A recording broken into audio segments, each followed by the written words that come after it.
Bismillahirrahmanirrahim. Assalamu alaikum dear students. Today is our 7th lecture of discrete mathematics. The main topic of the today's lecture is counting. Counting is not a simple concept. This concept is used in mathematics as well as computer science. So as we know, when we want to create a password containing 7 letters or 7 characters or 6 characters or 5 characters, and there are many ways to create that password. If there is some restriction or some constraints involved, let's suppose the instructions are the first 3 characters are alphabets and last 3 characters are only digits. Now there are many ways to create a password satisfying this constraint. Now we discuss some rules used in counting. Now first of all, the first rule is product rule. What is a product rule? If you want to do some procedure or do some work, and this work can be, or this work can be done by we can divide this work by 2 steps. The first step is, अगर आपके पास कोई ऐसा procedure है जिसे आप करना चाह रहे हैं और आप उसमें क्या करना चाह रहे हैं कि उसे उसमें पार्ट्स में डिवाइड कर सकते हैं. जो पहला पार्ट है उसको करने के आपके पास n1 वेज हैं. लेट्स सपोज आपके पास 5 वेज है, 7 वेज है, 8 वेज है, उन्हें आप n1 से रिप्रेजेंट करते हैं. और आपके पास जो दूसरा उसका स्टेप है या दूसरा पार्ट है उसमें उसको करने के आपके पास एग्जैक्टली n2 वेज हैं.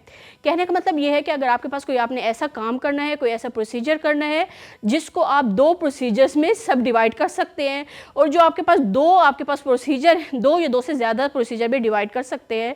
और पहले हम क्योंकि जनरल बात नहीं कर रहे हैं, हम फ़िलहाल इसकी सिंप्लीफाइड डेफिनेशन डिस्कस कर रहे हैं, तो फ़िलहाल हम ये कह रहे हैं कि अगर आपके पास कोई प्रोसीजर जो है वो 2 पार्ट्स में डिवाइड किया जा सकता है और पहला पार्ट जो है उसके n1 वेज के सोल्यूशन है और जो दूसरा पार्ट है उसके n2 वेज में सोल्यूशन एग्जिस्ट करते हैं, तो टोटल प्रोसीजर के कितने सॉल्यूशन एग्जिस्ट करेंगे वो प्रोडक्ट रूल के मुताबिक n1 मल्टीप्लाई बाय n2 होंगे.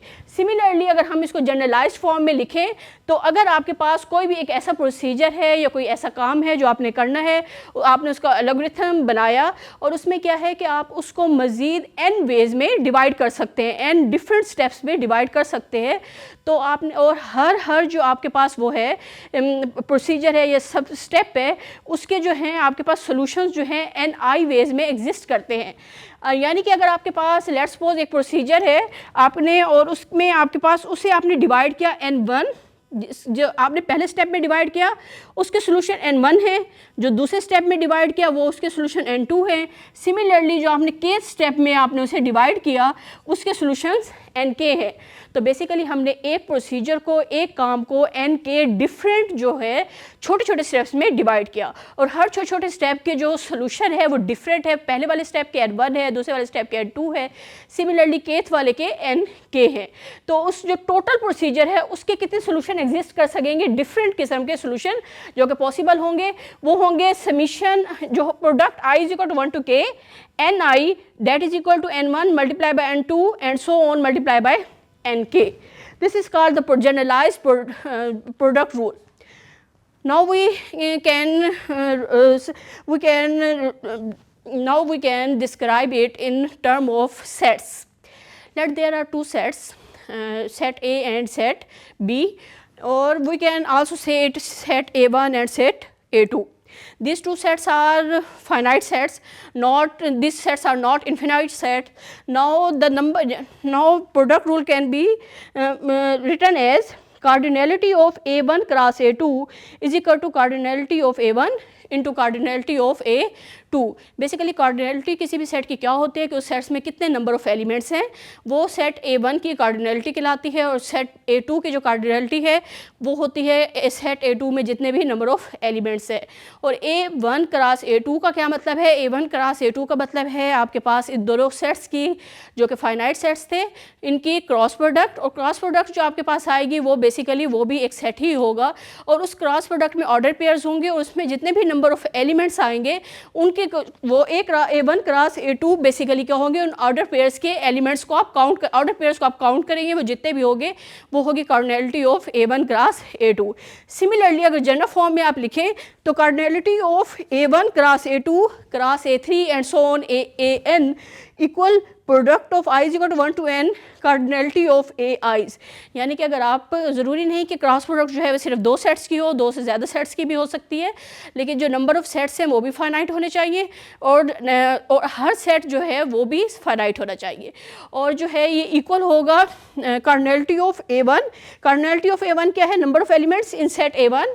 कार्डिनैलिटी ऑफ A2 इसका क्या मतलब है, number of elements in set A2 and so on. ये इन सब को आपने मल्टीप्लाई करना है और लास्ट में क्या आएगा, number of elements in set AN। Now we discuss some example of product rule. Let's suppose आपके पास एक क्या है कि आपने 2 डिजिट्स नंबर हैं, आपने ये बताना है कि कितने हम 2 डिजिट्स नंबर जो है वो हम पॉसिबल हैं, जबकि आपके पास रेपिटेशन जो है वो अलाउड नहीं है। हमें मालूम है 2 डिजिट्स नंबर कहाँ से स्टार्ट होते हैं, 1 0 10 से स्टार्ट होते हैं और ये आपके पास और लेट्स सपोज अगर हम 2 डिजिट्स की बात कर रहे हैं तो हमें मालूम है कि जो डिजिट्स जो कि डिफरेंट होते हैं एक दूसरे से वो होते हैं 0 1 2 3 and so on up to 10। तो बेसिकली ये आपके पास 9 अप टू 9 ये टोटल 10 डिजिट्स होते हैं जो कि एक दूसरे से डिफरेंट होते हैं।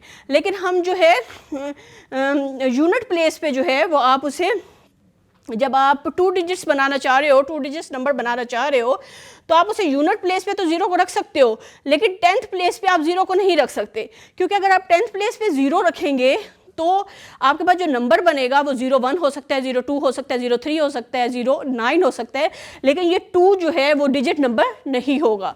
तो आपके पास रिस्ट्रिक्शन आ गई कि आप 1 से 9 तक सारे नंबर्स रख सकते हैं, लेकिन आप क्या कर सकते हैं, 0 नहीं रख सकते। तो आप इसके कितने पॉसिबल वेज हैं आपको चूज़ करने के, तो आपके पास 10 नहीं रहे बल्कि ये 9 हो गए। यानी कि इसका जो आपके पास 10th प्लेस पे आपके पास जो एलिमेंट है उसके पास आपके पास यूनिट प्लेस पे जो एलिमेंट है 10th प्लेस पे जो आपके पास एलिमेंट है वो आप उसे 0 चूज़ नहीं कर सकते। टोटल जो है वो आपके पास जो वेज हैं वो 9 है।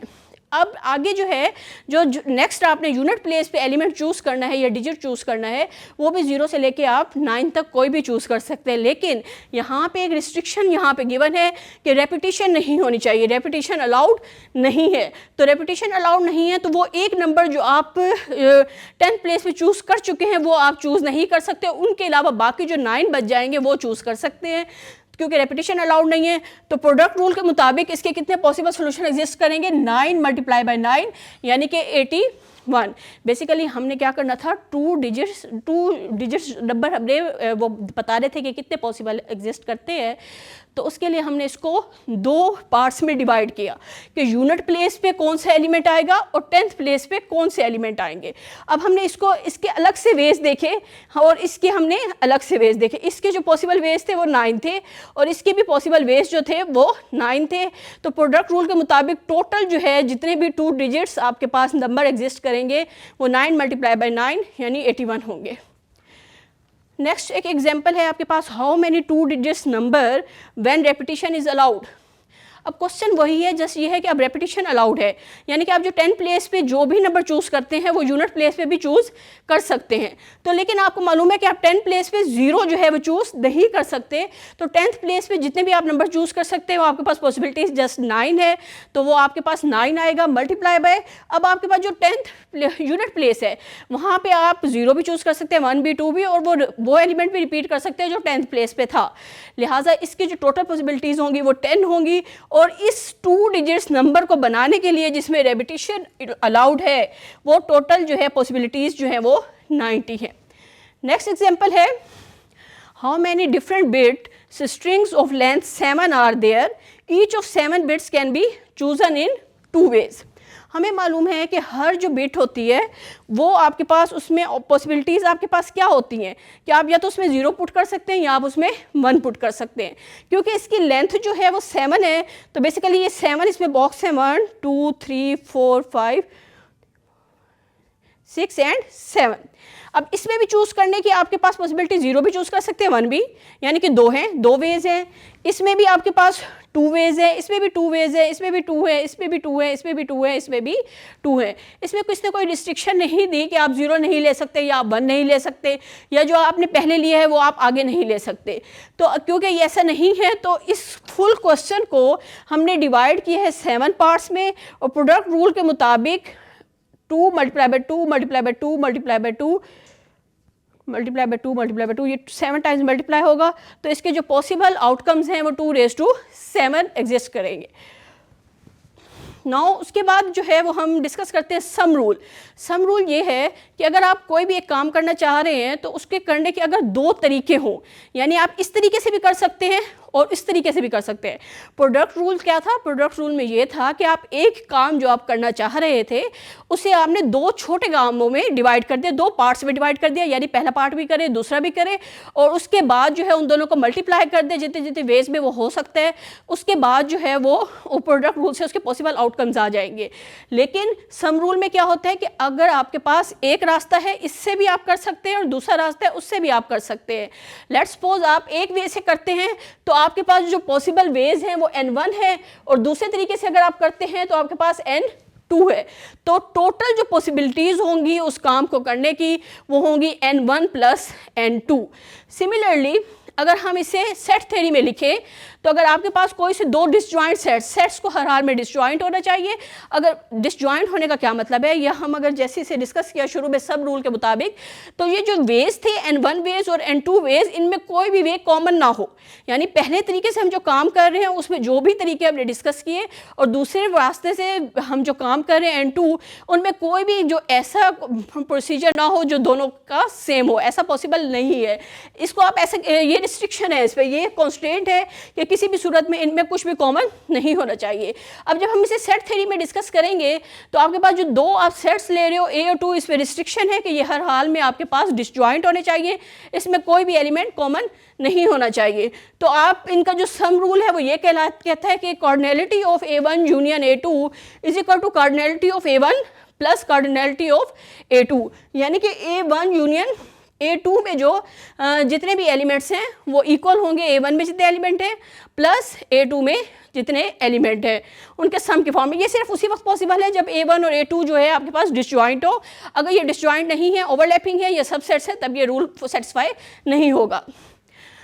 नाउ है काउंटिंग फंक्शंस। फंक्शंस हमें मालूम है कि जब हम फंक्शन की बात करते हैं तो हम क्या करते हैं, बेसिकली ये एक मैपिंग या एक रिलेशन होता है from non empty set A to B। ये सेट एम्प्टी भी हो सकता है, लेकिन उस केस में क्या होता है कि वो आपके पास जो A क्रॉस B है वो एम्प्टी सेट आ जाता है, जिसे हम डिस्कस नहीं करते। तो हम आमतौर पर क्या लेते हैं, function is a relation from a non empty set A to B। जब हम non empty set A to B कह रहे हैं तो इसका मतलब ये है कि A में कुछ नंबर ऑफ एलिमेंट्स होंगे और B में भी कुछ नंबर ऑफ एलिमेंट्स होंगे, कम से कम 1 2 3 कुछ तो होंगे नंबर ऑफ एलिमेंट्स। तो अगर आपके पास वो ये कह रहे हैं कि अगर आपके पास जो सेट ए है उस आप एक फंक्शन बनाना चाह रहे हैं फ्रॉम ए टू बी, तो उसके कितने पॉसिबल वेज हैं, कितने डिफरेंट फंक्शंस बन सकते हैं। नंबर ऑफ, अगर आप सेट ए में नंबर ऑफ एलिमेंट्स m है और बी में नंबर ऑफ एलिमेंट्स n है, तो आप ये बताएं कि इसके कितने फंक्शंस हम प्रोड्यूस कर सकते हैं, डिफरेंट फंक्शन प्रोड्यूस कर सकते हैं। बेसिकली हमने जो सारी बातें की वो सारे जो था वो तमाम केसेस वो थे जो कि एक दूसरे से डिफरेंट थे, रेपिटेशन इनमें नहीं थी। अब उस केस में क्योंकि हमारे पास हम क्या करते हैं, जब फंक्शन हम जनरेट करते हैं तो जब हम फंक्शन जनरेट करते हैं तो उस केस में हमारे पास ये होता है कि अगर हम इसे ग्राफिकली डिस्कस करें from set A, let's suppose ये सेट ए है, ये सेट बी है और हम एक जनरेट कर रहे हैं फंक्शन, इसमें एक एलिमेंट है A1 A2 A3, इसमें एलिमेंट है B1 B2 and so on, जितने भी एलिमेंट्स हैं। तो एक आपके पास आप डिफरेंट इमेज आप फाइंड करना चाह रहे हैं, फंक्शन जनरेट करना चाह रहे हैं, तो A1 का इमेज B1 भी हो सकता है, B2 भी हो सकता है एंड सो ऑन Bn भी हो सकता है। तो इस केस में क्योंकि नंबर ऑफ एलिमेंट्स जो हैं आपके पास सेट A में m है और B में n है, तो m का जो इमेज है, यानी कि इसका जो पहला एलिमेंट है जो कि A1 है, उसके जो इमेजेस हैं वो उसके आपके पास n पॉसिबिलिटीज़ हैं। n पॉसिबिलिटीज़ हैं, क्या मतलब A1 का इमेज B1 भी हो सकता है, B2 भी हो सकता है, सो ऑन Bn भी हो सकता है। तो आपके पास number of ways for first element कितने हैं, n। अब नेक्स्ट A2 जब आप कंसीडर करेंगे तो A2 का इमेज भी B1 भी हो सकता है, B2 भी, B3 भी, एंड सो ऑन, Bn भी, क्योंकि यहाँ पे उसने ऐसा नहीं कहा कि जो एक एलिमेंट का इमेज हो गया है वो दूसरे एलिमेंट का इमेज नहीं होगा। तो सिमिलरली आपके पास जो सेकंड एलिमेंट आप सेट ए से चूज करेंगे उसके भी आपके पास n पॉसिबल वेज हैं कि आप चूज कर सकें, और इसी तरह सो ऑन, इसके क्योंकि टोटल एलिमेंट्स m हैं तो ये m के जो आपके पास एलिमेंट है जो कि लास्ट एलिमेंट है सेट ए का, उसके भी n वेज हैं चूज करने के कि उसका इमेज क्या है। तो आपके पास टोटल जो सेट्स जो कि टोटल फंक्शंस आप जनरेट कर सकते हैं वो है n multiply by n multiply by n m times, और ये बनेगा n रेज टू m। यानी कि अगर आपके पास कोई एक सेट हो A जिसके नंबर ऑफ एलिमेंट्स m हो और n एक ऐसा सेट हो और B ऐसा सेट हो जिसके नंबर ऑफ एलिमेंट्स B आपके पास n हो, तो आप अगर जनरेट करना चाह रहे हैं function from set A to B तो वो होंगे आपके पास n रेज टू m। अब हमने ये डिस्कस करना है कि अगर हमारे पास कोई भी सेट्स गिवन हो तो उस केस में हम कितने 1-to-1 फंक्शन जनरेट कर सकते हैं। हमें मालूम है कि जब हम बात करते हैं 1-to-1 फंक्शन की तो 1-to-1 फंक्शन ऐसे फंक्शन होते हैं जिनमें हर डिफरेंट एलिमेंट्स का इमेज डिफरेंट होता है। ऐसा नहीं है कि आपके पास दो डिफरेंट एलिमेंट्स का सेम इमेज हो। तो इस केस में आपके पास अगर हम डिस्कस करें कि हमारे पास कितने केसेस हो सकते हैं, हम जनरेट करना चाहते हैं from function from set A to set B where set A having m elements and set b having n elements. अब केसेस क्या हो सकते हैं, m जो है वो आपको मालूम है कोई पॉजिटिव इंटीजर ही है, यानी कि इसमें नंबर ऑफ एलिमेंट्स हैं, m जो रिप्रेजेंट कर रहा है और n भी नंबर ऑफ एलिमेंट्स को रिप्रेजेंट कर रहा है। तो क्या पॉसिबिलिटीज हो सकती हैं, हो सकता है m जो है वो लेस देन n हो, ग्रेटर देन n हो। सेकेंड पॉसिबिलिटी ये है कि m इज लेस देन और इक्वल टू n। अब यानी कि अगर लेकिन हमें मालूम है कि जब हम बात करते हैं बाइजेक्टिव फंक्शन की या 1-to-1 फंक्शन की, उसमें आपके पास सेट ए यानी कि डोमेन और कोडोमेन के एलिमेंट्स इक्वल होने चाहिए। 1-to-1 में इक्वल, बाइजेक्टिव में इक्वल होने चाहिए, और जो आपके पास 1-to-1 है उसमें आपके पास जो डोमेन है उसके एलिमेंट्स कम नहीं हो सकते। अगर कम हुए, लेट्स सपोज अगर हम एक छोटी सी एग्जाम्पल लेते हैं, हमारे पास एक सेट ए है जिसमें 3 एलिमेंट्स है 1 2 3, और हमने सेट बी लिया जिसमें हमारे पास 2 एलिमेंट्स है ए एंड बी, तो इसका इमेज हमने एक डिफरेंट बना लिया, इसका इमेज भी हमने एक डिफरेंट बना लिया, लेकिन इसके लिए हम कोई डिफरेंट इमेज प्रोड्यूस नहीं कर सकते। तो ये फंक्शन तो बन जाएगा लेकिन 1-to-1 फंक्शन नहीं होगा। और इस लेकिन क्योंकि हम 1-to-1 फंक्शन की बात कर रहे हैं, हम बाइजेक्टिव फंक्शन की बात नहीं कर रहे, तो नंबर ऑफ एलिमेंट्स का सेम होना भी ज़रूरी नहीं है।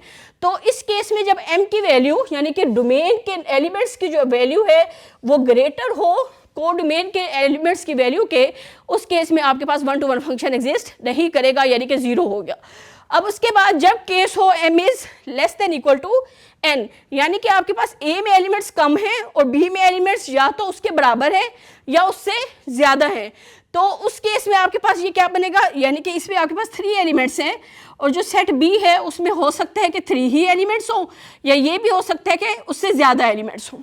तो इस केस में आपके पास डिफरेंट पॉसिबिलिटीज़ हैं, 1 का इमेज b भी हो सकता है, 1 का a भी हो सकता है, 1 का c भी हो सकता है, 1 का d भी हो सकता है, यानी कि इसके हर एलिमेंट का जो पॉसिबिलिटी है वो उतनी होगी जितने इसमें एलिमेंट्स है। तो इस केस में क्योंकि 1-to-1 फंक्शन है, तो अगर लेट्स सपोज हमने 1 के लिए इमेज b चूज कर लिया है तो 2 के लिए हम b चूज नहीं कर सकते, तो b के अलावा बाकी सारी पॉसिबिलिटीज़ होंगी।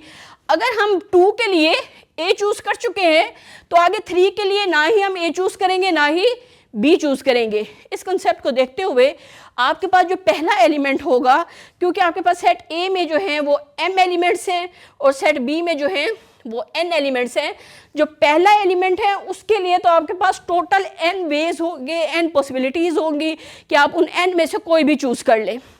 लेकिन उससे अगला जो एलिमेंट होगा उसमें वो एक पॉसिबिलिटी कम हो जाएगी, यानी कि आपके पास n-1 पॉसिबिलिटीज़ रह जाएंगी, उससे अगले एलिमेंट के लिए n-2 पॉसिबिलिटीज़ रह जाएंगी।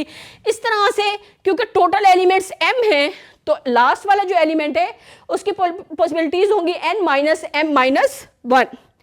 अब उसके बाद इसे अगर थोड़ा सिंप्लीफाइड फॉर्म में लिखें, ये मैंने एज इट इज़ लिखा है n × n-1 × n-, ये बेसिकली यहाँ मैंने प्रोडक्ट रूल लगा दिए कि फर्स्ट वाले की पॉसिबिलिटी ये है मल्टीप्लाई बाय दूसरे की ये है, तीसरे की ये है एंड सो ऑन, लास्ट वाले की ये पॉसिबिलिटी है। तो टोटल पॉसिबिलिटीज़ यानी कि टोटल वन फंक्शन आने की पॉसिबिलिटीज़ कितनी होगी, वो मैंने प्रोडक्ट रूल अप्लाई करके यहाँ पे उन्हें आपस में मल्टीप्लाई कर दिया। तो यहाँ पे ये मेरे पास जो बना वो बना n into n minus one into n minus two and so on n minus m plus one. तो यहाँ पे अगर आप यहाँ पे इसकी कंस्ट्रक्शन देखें तो क्या है n, उसमें से एक वैल्यू कम हो रही है, फिर एक वैल्यू कम, एक नंबर कम हो रहा है। इस तरह से मैंने क्या किया, यहाँ पे n minus m plus one, इससे अगली वैल्यू क्या होगी, अगर मैं इसमें वन ऐड करूँ तो इसमें एक वैल्यू कम करूं तो मेरे पास आएगा n माइनस वन फैक्टोरियल। तो वो मैंने क्या किया, n माइनस m फैक्टोरियल से मल्टीप्लाई भी कर दिया और डिवाइड भी कर दिया। और यहाँ पे हमें मालूम है कि n फैक्टोरियल का मतलब क्या होता है, n into n minus one into n minus two into n minus three, और हम सो ऑन एंड में 2 इंटू 3 इंटू 2 इंटू 1। और इसी तरह से अगर हम कहीं पे स्टॉप करना चाहें तो हम यूँ भी लिख सकते हैं n into n minus one into n minus two and so on n minus m factorial. इस फॉर्म में भी हम लिख सकते हैं, ये बेसिकली होता है n फैक्टोरियल। अब ये भी क्योंकि एंड में कहाँ तक जाएगा, 3 इंटू 2 इंटू 1, तो ये टोटल जो है ये रिप्रेजेंट कर रहे हैं n फैक्टोरियल को divided by n minus m factorial. तो आप ये आपके पास फार्मूला जनरेट हो गया। किसी भी सेट्स, अगर आपको कोई से दो सेट गिवन हो, नंबर ऑफ एलिमेंट्स गिवन हो, तो आप उसके 1 to 1 फंक्शन जो है वो फाइंड कर सकते हैं कि इतने 1 to 1 फंक्शन पॉसिबल है, डिफरेंट 1 to 1 फंक्शन एग्जिस्ट कर सकते हैं। नेक्स्ट है सब्ट्रैक्शन रूल, और इसे हम इंक्लूजन एक्सक्लूजन रूल भी कहते हैं फॉर टू सेट्स। अगर आपके पास कोई इस तरह से कोई ऐसा टास्क हो जिसमें आपको करने के लिए दो वेज तो हैं, लेकिन पहले वे और दूसरे वे में कुछ ना कुछ कॉमन भी है, यानी कुछ वेज ऐसे हैं पहले वे से आप काम करो तब भी उसमें वही चीज़ आती है, एक या दो बार या तीन बार रिपीट होती है, और दूसरे वे से आप काम करते हैं तब भी वो एक दो या तीन बार रिपीट होती है। तो इस केस में आपको सब्ट्रैक्शन रूल यूज़ करना पड़ेगा, यानी कि अगर आपके पास एक काम करने के n1 वेज हैं और दूसरे तरीके से अगर आप करना चाहते हो तो n2 वेज हैं, तो इनका अगर इनमें कुछ कॉमन है तो इसका मतलब ये है कि आपको जो इसका टोटल सम रूल आप नहीं अप्लाई कर सकते, यानी कि इनके total veg n1 plus n2 नहीं है, क्योंकि यहाँ पे कुछ कॉमन भी है। तो उस केस में आपके पास जो टोटल जो इसके पॉसिबल आउटकम्स हैं वो होंगे n1 plus n2 minus number of the ways to do the task that are common to the two different ways, यानी कि इसमें से वो आपको माइनस करने पड़ेंगे जो दोनों ही वेज में कॉमन थे। अगर आप इसे डिस्कस करते हैं उसमें सेट्स की फॉर्म में, तो आपके पास ए और बी, अगर A1 और बी A2 आपके पास कोई से दो डिफरेंट सेट्स है लेकिन डिसजॉइंट नहीं है, उनमें कुछ कॉमन है, तो उस केस में जो ये रूल बनेगा वो कहलाता है इंक्लूजन एक्सक्लूजन रूल। अब यहाँ पे आपके पास एक एग्जांपल है, how many different functions from a set with 10 elements. आप क्या करना चाह रहे हो, डिफरेंट फंक्शन जनरेट करना चाह रहे हो from set A to set B। Set of A में 10 एलिमेंट्स हैं और सेट ऑफ B में डिफरेंट एलिमेंट्स हैं। एक आपको उसने बताया है कि 2 एलिमेंट्स हैं, दूसरी बार आपको बताया है कि 3 एलिमेंट्स हैं। अभी हमने बताया, यहाँ हमने फार्मूला जनरेट किया था कि अगर आपके पास, आप ये फाइंड करना चाहो कि नंबर ऑफ एलिमेंट्स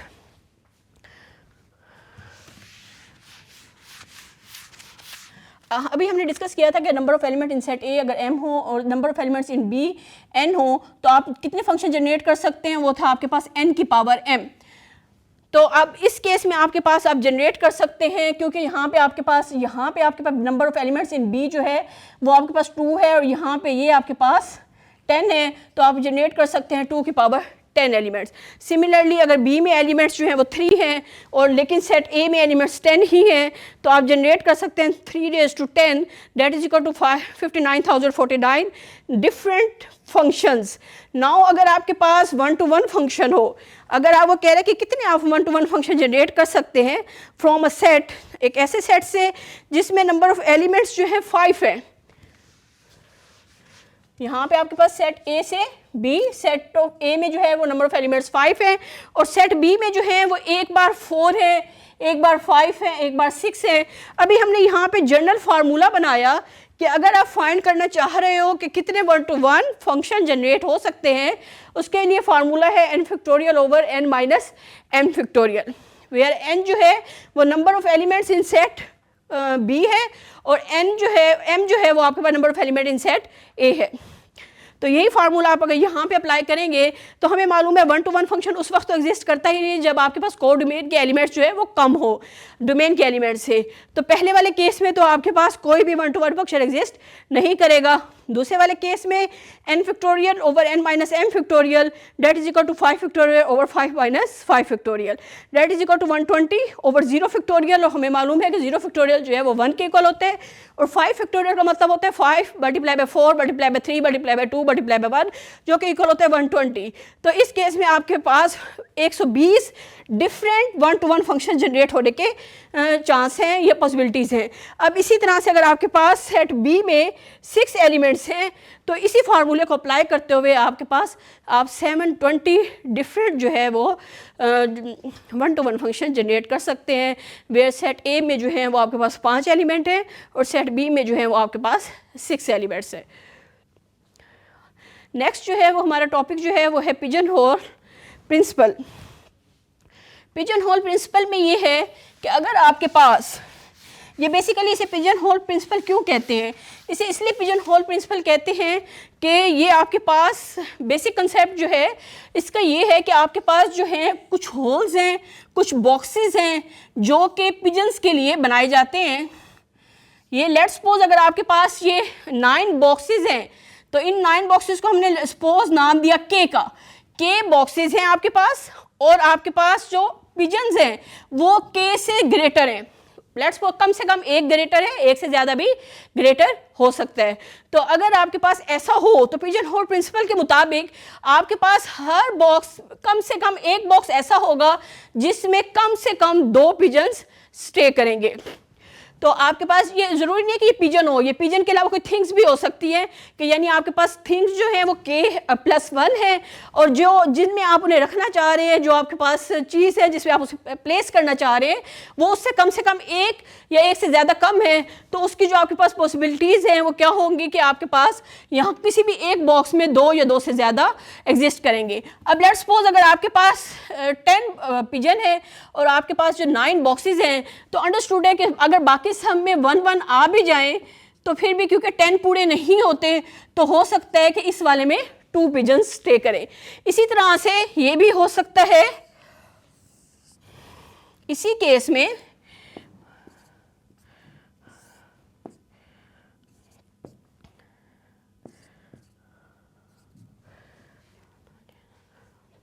तो अब भी 10 ही वाला केस है लेकिन ये क्या है कि हमने ये कहा था कम से कम एक ऐसा होगा जिसमें आपके पास 2 एटलीस्ट 2 जो है वो स्टे करेंगे।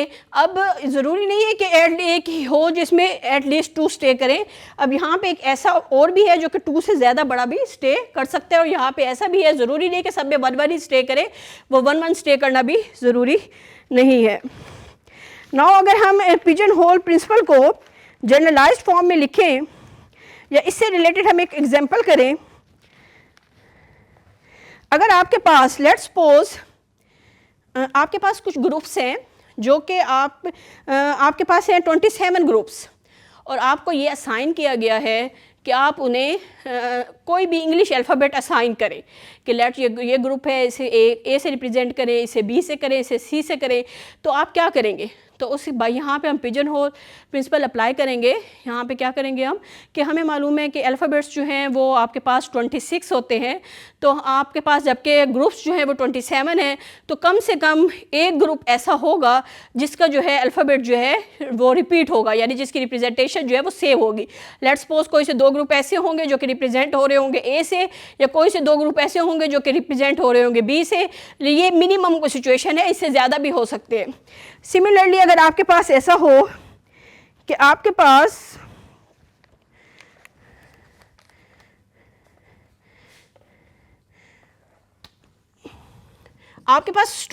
कुछ लोग स्टूडेंट्स हैं जो कि आपके पास 367 स्टूडेंट्स हैं और आप कह रहे हैं कि इनकी जो बर्थडे है वो अगर आप ये देखना चाह रहे हैं कि कितने एटलीस्ट कितने स्टूडेंट्स ऐसे होंगे जिनकी जो है बर्थडे जो है वो सेम डे पे होगी।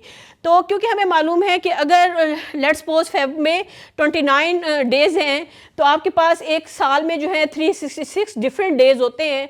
अगर सबकी डिफरेंट डेज़ में हो भी तो कम से कम 2 स्टूडेंट्स ऐसे होंगे जिनकी जो है वो सेम डे पे बर्थडे होगी। सिमिलरली अगर आपको ये कहा जाए कि आपके पास जो है वो 8 टास्क है, आपने 8 काम करने हैं, लेकिन आपने हर वीक के हर डे में एक काम करना है, तो उस केस में भी आपके पास ये होगा कि हर दिन आप एक काम कर भी लें, लेट्स सपोज एक मंडे को करें, एक ट्यूसडे को, एक वेडनेसडे को, एक थर्सडे को, एक फ्राइडे को, एक सैटरडे को, एक संडे को, तो फिर भी आपके पास एक काम बच जाएगा, एक टास्क रह जाएगा, जो कि आपको किसी एक दिन में 2 काम करने पड़ेंगे। तो ये था पिजन होल प्रिंसिपल, और उसके बाद हम इसकी जनरलाइज्ड फॉर्म को डिस्कस करेंगे और इससे रिलेटेड कुछ क्वेश्चंस भी डिस्कस करेंगे। आज के लेक्चर में हमने डिस्कस किया कि काउंटिंग प्रिंसिपल्स क्या होते हैं, कुछ रूल्स जो कि काउंटिंग में यूज़ होते हैं वो हमने डिस्कस किए। काउंटिंग जो है वो इतना सिंपल कंसेप्ट नहीं है जैसे कि हम समझते हैं 2 + 3 ऐड कर लें, मल्टीप्लाई कर दें। तो बेसिकली ये जो है कि हमारे पास जो इसके जो डिफरेंट रूल्स हैं, जो कि हमने अगर डिफरेंट वैल्यूज़ या पॉसिबिलिटीज़ को हमने चेक करना हो कंप्यूटर साइंस में या मैथमेटिक्स में, तो उसके जितने पॉसिबल डिफरेंट वेज में सोल्यूशन एग्जिस्ट कर सकते हैं, आउटकम्स आ सकते हैं, वो हमने उसके लिए यहाँ पे कुछ रूल्स को डिस्कस किया, जो कि थे प्रोडक्ट रूल, सम रूल, उसके बाद इंक्लूजन एक्सक्लूजन रूल। इसके अलावा हमने साथ ही ये भी डिस्कस किया कि इनसे फंक्शंस जो है वो कितने एग्जिस्ट कर सकते हैं और वन टू वन फंक्शन कितने एग्जिस्ट कर सकते हैं। साथ ही हमने पिजन होल प्रिंसिपल को भी डिस्कस किया। अब इसकी जो जनरलाइज्ड फॉर्म है और उससे रिलेटेड एग्जांपल्स, उसके अलावा पास्कल इनइक्वालिटी, बाइनोमियल थ्योरम हम नेक्स्ट लेक्चर में डिस्कस करेंगे, और फिर काउंटिंग से रिलेटेड जो टॉपिक्स है उससे रिलेटेड जो कुछ मज़ीद कुछ रूल्स हैं उनके हम जस्ट रिजल्ट्स को भी डिस्कस करेंगे। इस लेक्चर में अगर आपको कोई पॉइंट क्लियर ना हो तो आप मुझसे व्हाट्सएप पे भी रब्ता कर सकते हैं और कमेंट भी कर सकते हैं। Okay, thank you.